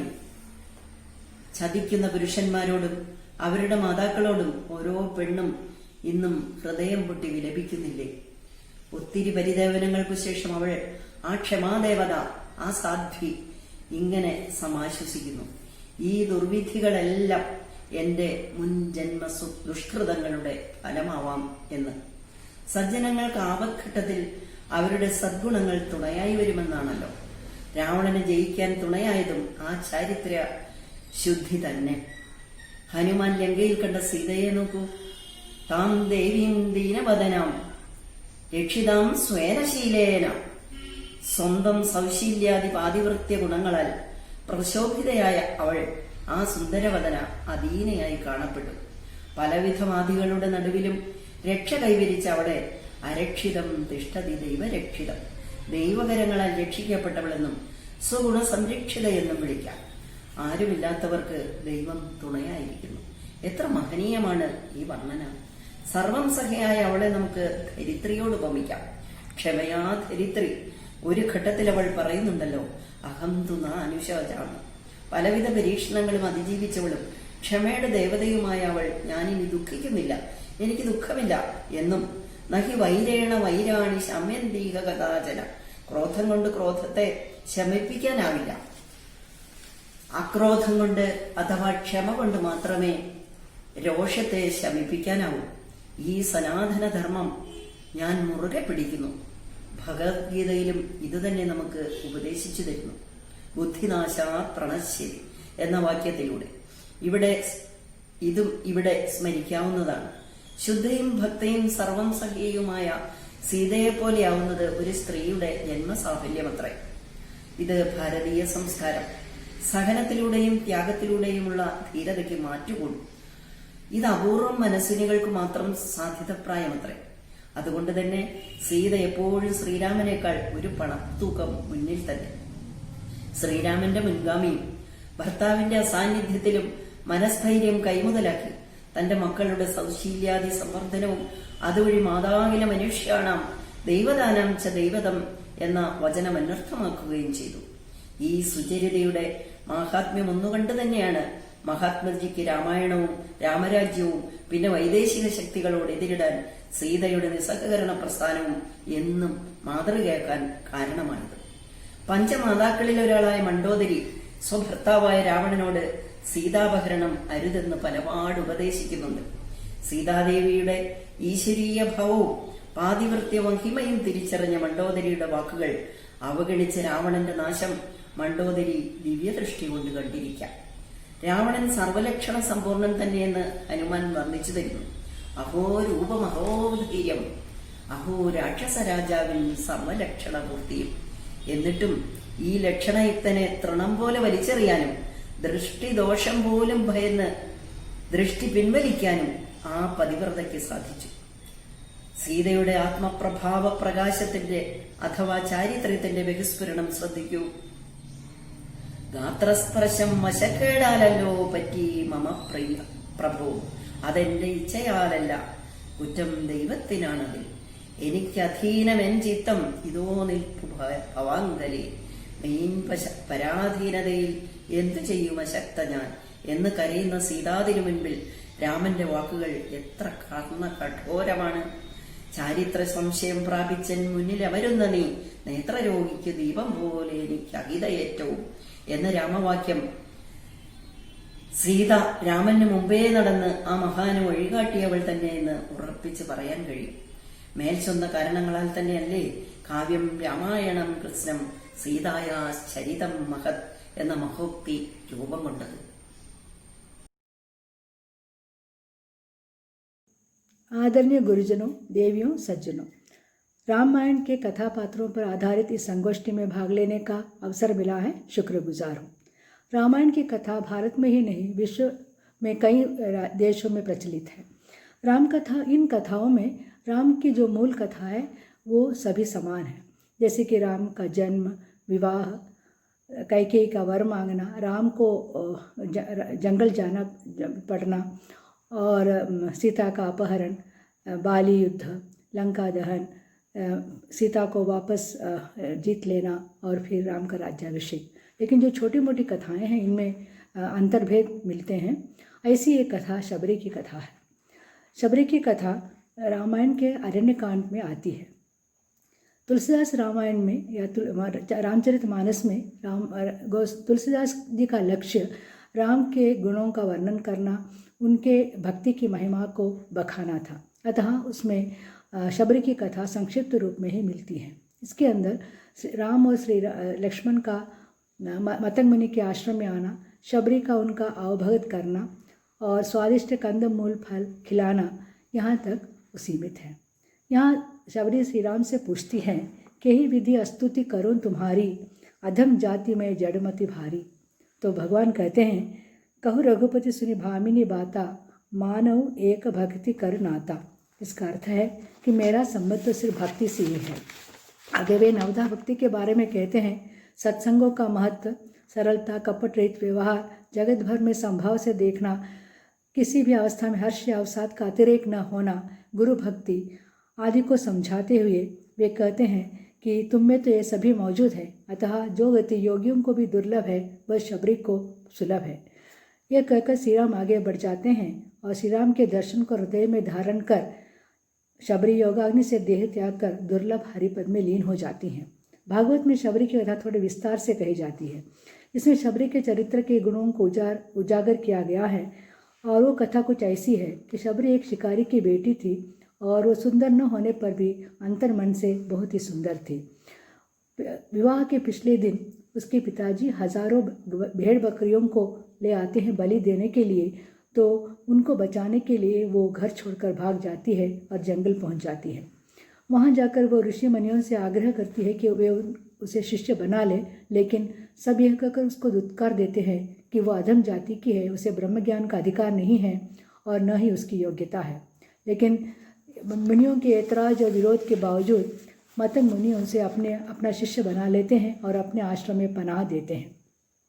जब मुनि बूढ़े हो गए तो उन्होंने शबरी से कहा कि अब मैं शरीर छोड़ रहा हूँ। उसने यह भी कहा कि एक दिन भगवान तुम्हें देखने आएंगे, तब तक जिंदा रहना, फिर मेरे पास आ जाना। श्री राम की प्रतीक्षा में शबरी ने कई वर्ष काटे। वह रोज जंगल जाकर बेर तोड़ लाती और श्री राम की राह देखती।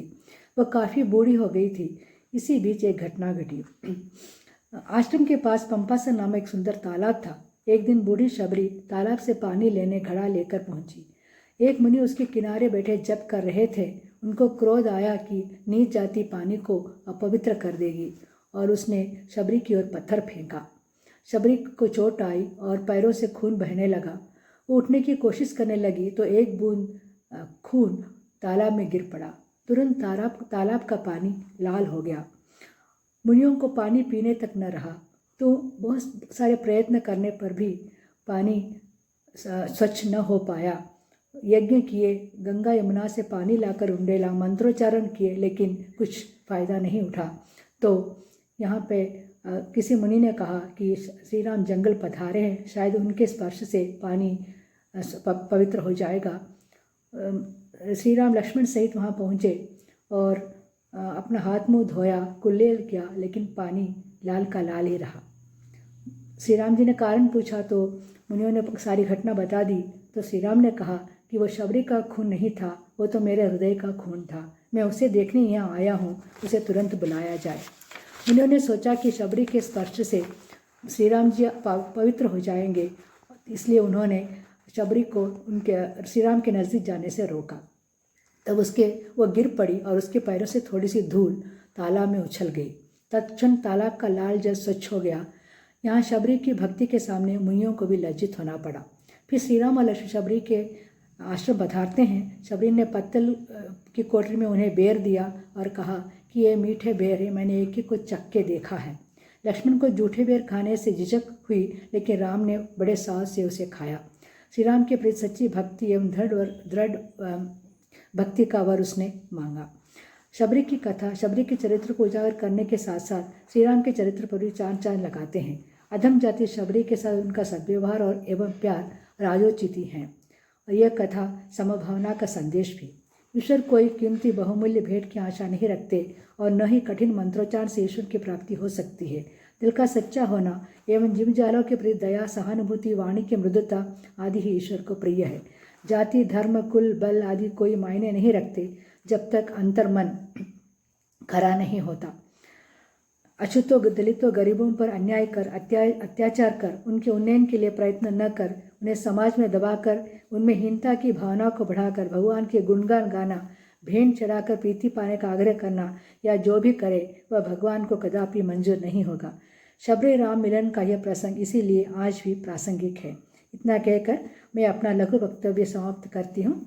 जय हिंद, जय हिंदी। എല്ലാവർക്കും നമസ്കാരം.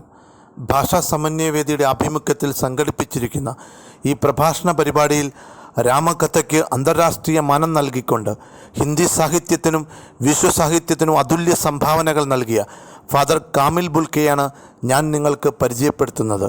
ഹിന്ദി, സംസ്കൃതം തുടങ്ങിയ ഭാരതീയ ഭാഷകളെ പരിപോഷിപ്പിക്കുന്നതിൽ മഹത്തായ സംഭാവനകൾ നൽകിയ ഗാസാദ താസി, ജോർജ് ഗ്രിയേഴ്സൺ, ജോൺ ഗിൽക്രൈസ്റ്റ് തുടങ്ങിയ വിദേശീയരായ പണ്ഡിതന്മാരിൽ അഗ്രഗണ്യനായിരുന്നു 1935 ഒരു ക്രിസ്ത്യൻ മിഷണറിയായി ഭാരതത്തിലെത്തിയ ബെൽജിയം സ്വദേശിയായ ഫാദർ കാമിൽ ബുൽക്കെ. ഭാരതീയ സാഹിത്യവും സംസ്കാരവും ദർശനങ്ങളും ഹിന്ദിയിലെ പ്രസിദ്ധ കവിയായ തുളസീദാസിൻ്റെ രചനകളും അദ്ദേഹത്തിൻ്റെ പ്രധാനപ്പെട്ട പഠന വിഷയങ്ങളായിരുന്നു. ലാറ്റിൻ ഭാഷയിൽ നിന്ന് ബൈബിളിൻ്റെ ഹിന്ദിയിലേക്കുള്ള പരിഭാഷയും ഏകദേശം 90 വർഷങ്ങൾക്ക് മുൻപ് അദ്ദേഹം രചിച്ച 40,000-ലധികം പദങ്ങൾ കൊണ്ട് സമ്പന്നമായ ഇംഗ്ലീഷ് ഹിന്ദി ഡിക്ഷണറിയും ഫാദർ കാമിൽ ബുൽക്കെ എന്ന മഹാപ്രതിഭയെ പ്രശസ്തിയുടെ കൊടുമുടിയിലെത്തിച്ചു. അക്കാലത്ത് ഇന്ത്യയിലെ ഏറ്റവും പ്രസിദ്ധമായ അലഹബാദ് യൂണിവേഴ്സിറ്റിയിൽ അദ്ദേഹം സമർപ്പിച്ച രാമകഥയുടെ ചരിത്രപരമായ വികാസം എന്ന ഗവേഷണ പ്രബന്ധമാണ് പിൽക്കാലത്ത് ഫാദർ കാമിൽ ബുൽക്കെ ഏറെ പ്രശസ്തനാക്കിയത്. ഇന്ത്യയിൽ ഹിന്ദി ഭാഷയിൽ എഴുതിയ ആദ്യത്തെ ഹിന്ദി ഗവേഷണ പ്രബന്ധം ബെൽജിയം സ്വദേശിയും ഫ്ലെമിഷ് മാതൃഭാഷക്കാരനുമായ ഫാദർ കാമിൽ ബുൽക്കെയുടേതാണെന്നുള്ള വസ്തുത ഏറെ ശ്രദ്ധേയമാണ്. കാൻബറ സർവകലാശാലയിലെ ഡോക്ടർ റിച്ചാർഡ് ബാർജ് ബുൽക്കെയുടെ ഈ ഗവേഷണ പ്രബന്ധം ഇംഗ്ലീഷിലേക്ക് പരിഭാഷപ്പെടുത്തിയതോടെ രാമകഥ യൂറോപ്യൻ പണ്ഡിതന്മാരുടെ ഇഷ്ടപ്പെട്ട പഠന വിഷയമായി മാറി. പല ഭാരതീയ ഭാഷകളിലും ഇതിന് വിവർത്തനങ്ങൾ വന്നിട്ടുണ്ട്. കേരള സാഹിത്യ അക്കാദമിക്ക് വേണ്ടി ഈ വിശിഷ്ട കൃതി ശ്രീ അഭയദേവ് മലയാളത്തിലേക്ക് വിവർത്തനം ചെയ്തിട്ടുണ്ട്.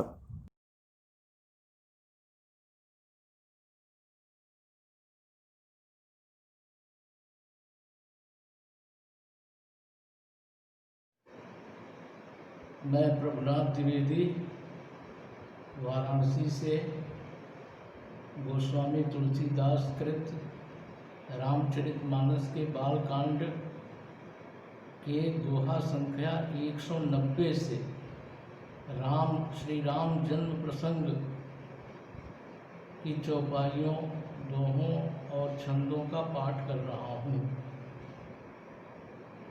जोगल गण ग्रह पार तिथि सकल भये अनुकूल, चरयरु अचर हर्ष जुत राम जन्म सुख मूल। नवमी तिथि मधुमास पुनीता, शुक्ल पक्ष विदित हरिप्रीता। मध्य दिवस यति शीतन घामा, पावन काल लोक विश्राम। शीतल मंद सुरभि बहबाऊ, हर्षित सुर संतन मन चाऊ। वन कुसुमित गिरिगन मनियारा, श्रमय सकल सरितामृत धारा। सो अवसर बिरंच जब जाना, चले सकल सुर साज विमाना। गगन विमल संकुल सुर जूथा, गावई गुण गंधर्व बरूथा। बरसई सुमन सुअंजुल साजी, गह गह गगन दुंदुभि बाजी। अस्तुति करई नाग मुनि देवा, बहुविधि लावहि निज निज सेवा। सुर समूह विनती करी, पहुँचे निज निज धाम। जग निवास प्रभु प्रगटे, अखिल लोक विश्राम। भय प्रगट कृपाला, दीन दयाला। कौसल्या हितकारी, हर्षित महतारी। मुनि मनहारी, अद्भुत रूप विचारी। लोचन अभिरामा, तनु घन श्यामा। निज आयुध भुजचारी, भूषण वनमाला। नयन विशाला, शोभा सिंधु करारी। कह दुई कर जोरी, स्तुति तोरी। कई विधि करो अनंता, माया गुण ज्ञानातीत अमाना। वेद पुराण भनंता, करुणा सुख सागर। सब गुण आगर, जे गावई श्रुति संता। सो मम हित लागी, जन अनुरागी। भयो मां निषाद प्रतिष्ठां, तमोगम शाश्वती समः। यत्क्रंशो मिथुनादेकमवधि, काममुहितं। वाल्मीकि रामायण অনুবাদ মাধৱ কন্দলী আদিকাণ্ড। অনন্তৰে ব্ৰহ্মদেৱে সেই সময়ত, সৰ্বলোকে হিতে তেৱে চিন্তিয়া মনত। চৰাচৰ জগতৰ কুশল কাৰণে, ৰামৰূপে অৱতাৰ হৈবা নাৰায়ণে। বাল্মীকিৰ মুখে সেই দুৰ্গ কথামৃত, শোক শোক বন্ধ কৰাওঁ সৰ্বজন বিদিত। তাকে শুনি ফণি সুখে তৰ্ক সংসাৰ, হেন মনে গুণি ব্ৰহ্মা কৰিলন্ত সাৰ।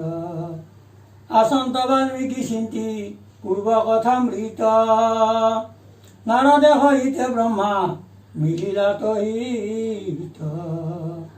দেখিয়া বাল্মীকি ঋষি উঠি তাবক্ষণে, সুবৰ্ণ আসন দিলা অগ্নি ৰংগমনে। নাৰদে সহিতে ব্ৰহ্মা বহিলা তথাত, কৰিলা বাল্মীকি দুৰো পাৱে প্ৰণিপাত।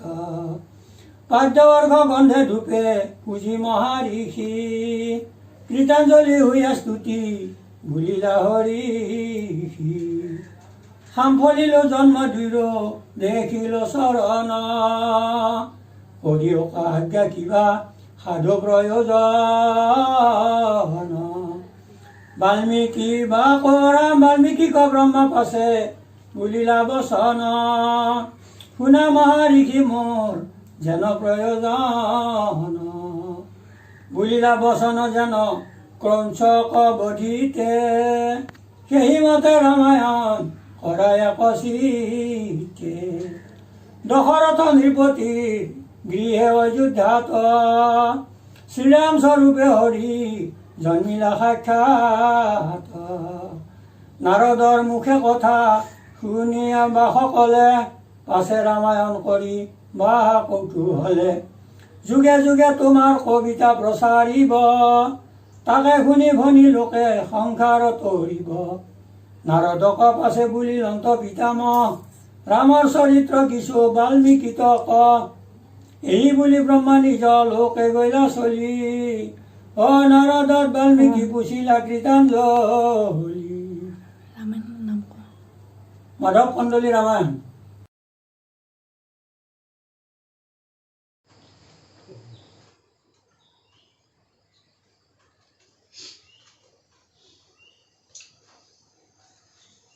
यो भानुभक्तीय रामायणको सुन्दरकाण्ड प्रसङ्ग छ हनुमानले समुद्र तर्नु र लङ्कामा प्रवेश गर्नु।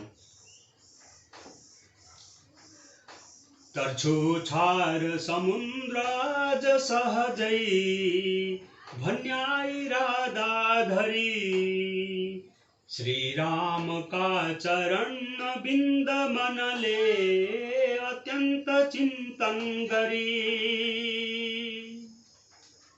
भन्छन् वीरहरूलाई ताहाँ हनुमान हे वीर हो पार्तरी सीताजी कन भेट्दछु मैले जान्छु बडो बेग गरी पापी जन पनि रामका स्मरणले संसार पार तर्छता रामकै काम निमित्त उठी संगली എല്ലാവർക്കും നമസ്കാരം. ഭാഷാ സമന്വയവേദിയുടെ ആഭിമുഖ്യത്തിൽ സംഘടിപ്പിച്ചിരിക്കുന്ന ഈ പ്രഭാഷണ പരിപാടിയിൽ രാമകഥയ്ക്ക് അന്താരാഷ്ട്രീയ മാനം നൽകിക്കൊണ്ട് ഹിന്ദി സാഹിത്യത്തിനും വിശ്വസാഹിത്യത്തിനും അതുല്യ സംഭാവനകൾ നൽകിയ ഫാദർ കാമിൽ ബുൽക്കെയാണ് ഞാൻ നിങ്ങൾക്ക് പരിചയപ്പെടുത്തുന്നത്. ഹിന്ദി, സംസ്കൃതം തുടങ്ങിയ ഭാരതീയ ഭാഷകളെ പരിപോഷിപ്പിക്കുന്നതിൽ മഹത്തായ സംഭാവനകൾ നൽകിയ ഗാസാദ താസി, ജോർജ് ഗ്രിയേഴ്സൺ, ജോൺ ഗിൽക്രൈസ്റ്റ് തുടങ്ങിയ വിദേശീയരായ പണ്ഡിതന്മാരിൽ അഗ്രഗണ്യനായിരുന്നു. 1935 ഒരു ക്രിസ്ത്യൻ മിഷണറിയായി ഭാരതത്തിലെത്തിയ ബെൽജിയം സ്വദേശിയായ ഫാദർ കാമിൽ ബുൽക്കെ ഭാരതീയ സാഹിത്യവും സംസ്കാരവും ദർശനങ്ങളും ഹിന്ദിയിലെ പ്രസിദ്ധ കവിയായ തുളസീദാസിൻ്റെ രചനകളും അദ്ദേഹത്തിൻ്റെ പ്രധാനപ്പെട്ട പഠന വിഷയങ്ങളായിരുന്നു. ലാറ്റിൻ ഭാഷയിൽ നിന്ന് ബൈബിളിൻ്റെ ഹിന്ദിയിലേക്കുള്ള പരിഭാഷയും ഏകദേശം 90 വർഷങ്ങൾക്ക് മുൻപ് അദ്ദേഹം രചിച്ച 40,000-ലധികം പദങ്ങൾ കൊണ്ട് സമ്പന്നമായ ഇംഗ്ലീഷ് ഹിന്ദി ഡിക്ഷണറിയും ഫാദർ കാമിൽ ബുൽക്കെ എന്ന മഹാപ്രതിഭയെ പ്രശസ്തിയുടെ കൊടുമുടിയിലെത്തിച്ചു. അക്കാലത്ത് ഇന്ത്യയിലെ ഏറ്റവും പ്രസിദ്ധമായ അലഹബാദ് യൂണിവേഴ്സിറ്റിയിൽ അദ്ദേഹം സമർപ്പിച്ച രാമകഥയുടെ ചരിത്രപരമായ വികാസം എന്ന ഗവേഷണ പ്രബന്ധമാണ് പിൽക്കാലത്ത് ഫാദർ കാമിൽ ബുൽക്കെ ഏറെ പ്രശസ്തനാക്കിയത്. ഇന്ത്യയിൽ ഹിന്ദി ഭാഷയിൽ എഴുതിയ ആദ്യത്തെ ഹിന്ദി ഗവേഷണ പ്രബന്ധം ബെൽജിയം സ്വദേശിയും ഫ്ലെമിഷ് മാതൃഭാഷക്കാരനുമായ ഫാദർ കാമിൽ ബുൽക്കെയുടേതാണെന്നുള്ള വസ്തുത ഏറെ ശ്രദ്ധേയമാണ്. കാൻബറ സർവകലാശാലയിലെ ഡോക്ടർ റിച്ചാർഡ് ബാർജ് ബുൽക്കെയുടെ ഈ ഗവേഷണ പ്രബന്ധം ഇംഗ്ലീഷിലേക്ക് പരിഭാഷപ്പെടുത്തിയതോടെ രാമകഥ യൂറോപ്യൻ പണ്ഡിതന്മാരുടെ ഇഷ്ടപ്പെട്ട പഠന വിഷയമായി മാറി. പല ഭാരതീയ ഭാഷകളിലും ഇതിന് വിവർത്തനങ്ങൾ വന്നിട്ടുണ്ട്. കേരള സാഹിത്യ അക്കാദമിക്ക് വേണ്ടി ഈ വിശിഷ്ട കൃതി ശ്രീ അഭയദേവ് മലയാളത്തിലേക്ക് വിവർത്തനം ചെയ്തിട്ടുണ്ട്. ലോകത്തിലെ വിവിധ രാജ്യങ്ങളിൽ പ്രചരിച്ചിരുന്ന രാമകഥകളെ ആധാരമാക്കി വർഷങ്ങൾ നീണ്ട ഗവേഷണത്തിനും ശാസ്ത്രീയമായ പഠനത്തിനും ഒടുവിൽ രാമകഥകളുടെ ചരിത്രപരമായ വികാസം എന്ന ആധികാരിക ഗ്രന്ഥം തയ്യാറാക്കിയത് ഇന്ത്യൻ ഭാഷകളൊന്നും തന്നെ വശമില്ലാത്ത ഒരു ക്രിസ്ത്യൻ മിഷണറിയായി ബെൽജിയത്തിൽ നിന്നെത്തിയ ജെസ്യൂട്ട് പുരോഹിതനാണെന്നുള്ളതാണ് ഭാരതീയരായ നമ്മയൊക്കെ അമ്പരപ്പിക്കുന്ന വസ്തുത. ഫാദർ കാമിൽ ബുൽക്കെയുടെ ഗവേഷണാത്മക പഠനങ്ങൾ വാത്മീകി